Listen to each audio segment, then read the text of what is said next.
Guys, paano nga ba magpalit ng manual transmission oil? So tara, samahan niyo ako. Let's go! Guys, ang size ng ating oil filler ay size 24mm. Then yung ating drain plug ay size 24mm. So ang mga tools na gagamitin po natin ay pwede na po yung 24 na box wrench, or kung meron po kayo dyan na 24 na socket, then slider or handle po, pwede na po yan.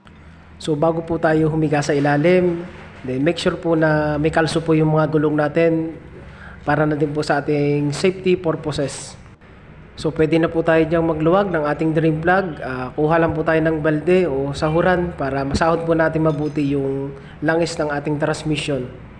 Guys, pakita ko sa inyo yung transmission oil na walang properly check up o walang properly maintenance. Grabe, sobrang dumi, sobrang itim ng langis. Akala mo mga pinagprituhan ng manok sa mga kanto-kanto. Joke lang po. So hayaan lang natin guys na tumulo yung langis natin para masaid natin yung mga dumi niyan sa loob. Kasi grabing sobrang dumi at sobrang itim talaga nung langis ito.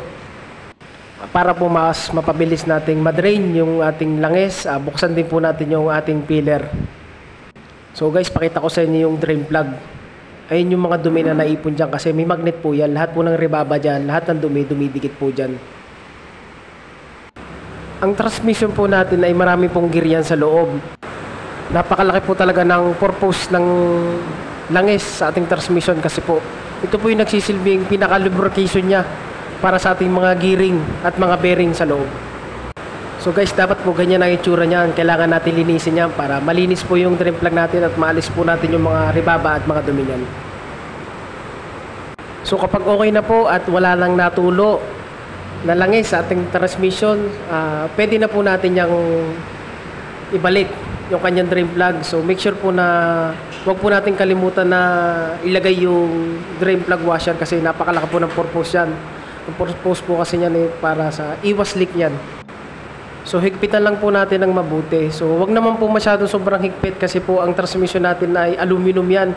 Mabilis po malustred yan. So katamtamang higpit lang po talaga yung dapat dyan.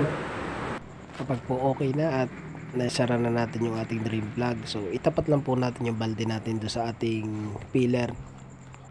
Kasi po magsasalin na tayo ng bagong langis niya.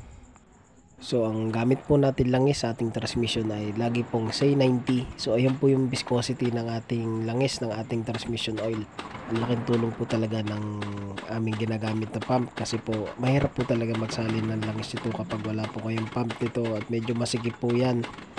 So napapadali po yung trabaho namin. 4 liters po pala ang transmission oil ng Isuzu NPR.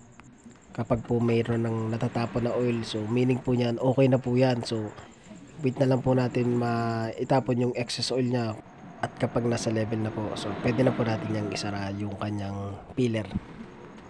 Higpitan lang po natin ng katamtama kasi po ang transmission natin ay aluminum, so madali po yung malustred. So mga gusto pa mag DIY, so sundan nyo lang po yung procedure, napakadali lang naman po. Then pwede po kayong bumili ng mga pansalin sa Shopee, marami po yan. So ganito lang po magpalit ng manual transmission oil. So kung may natutunan ka at nagustuhan mo yung aking video, pakishare mo na rin para makita ng iba na gusto rin mag DIY. So follow me for more. God bless po.